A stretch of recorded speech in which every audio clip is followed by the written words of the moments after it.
The creative process is completely unconscious. I don't plan ahead. Unless it's an object that needs to be in a certain way, I really don't operate in those terms. I start one day doing something on a piece, just one level. Comes the next day, I do the pieces in stages.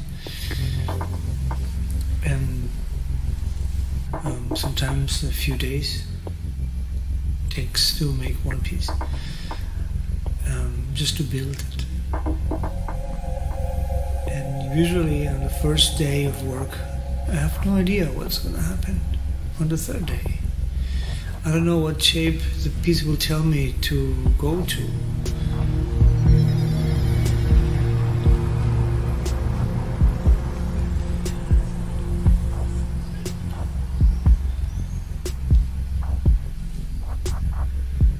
I am with the piece 100% all the time, and when I leave the piece, I leave it, and the next day I come to it.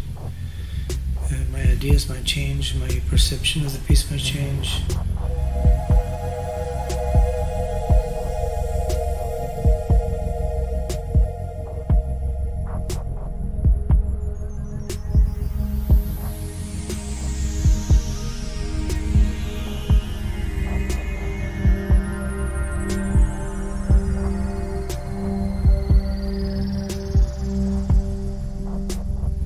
The creative process is happening only on the present time.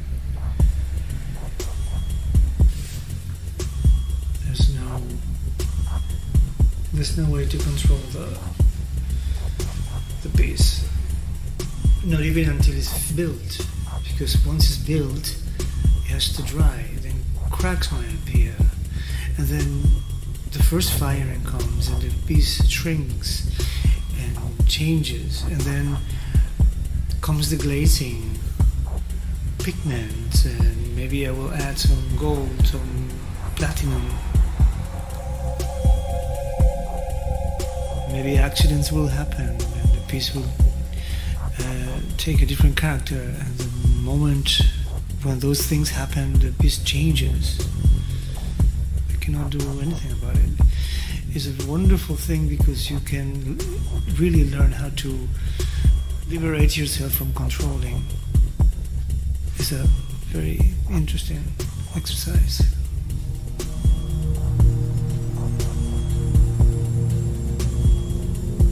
It's hard to recognize the patinas as something you're used to. That's why it's so interesting.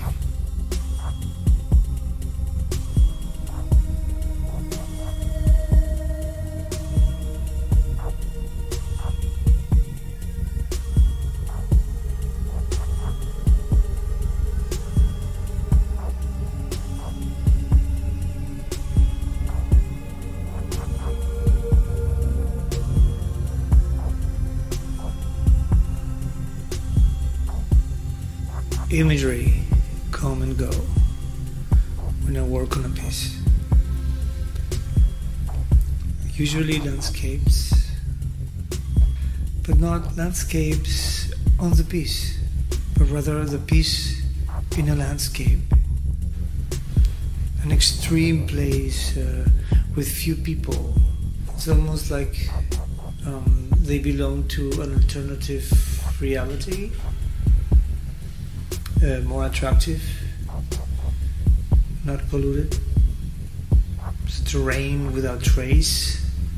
It's as if we could extract the idea of panorama in which these elements can exist.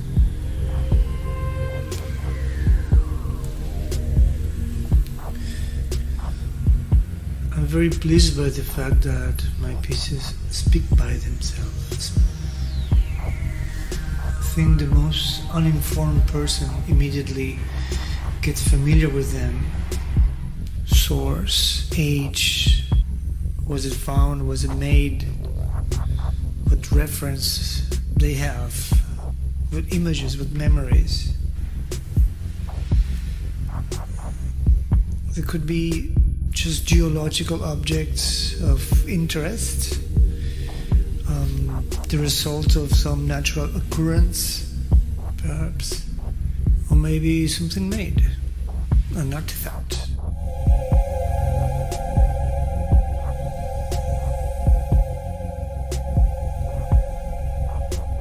I think there is something very attractive about a large object also, that you don't know what it is made out of.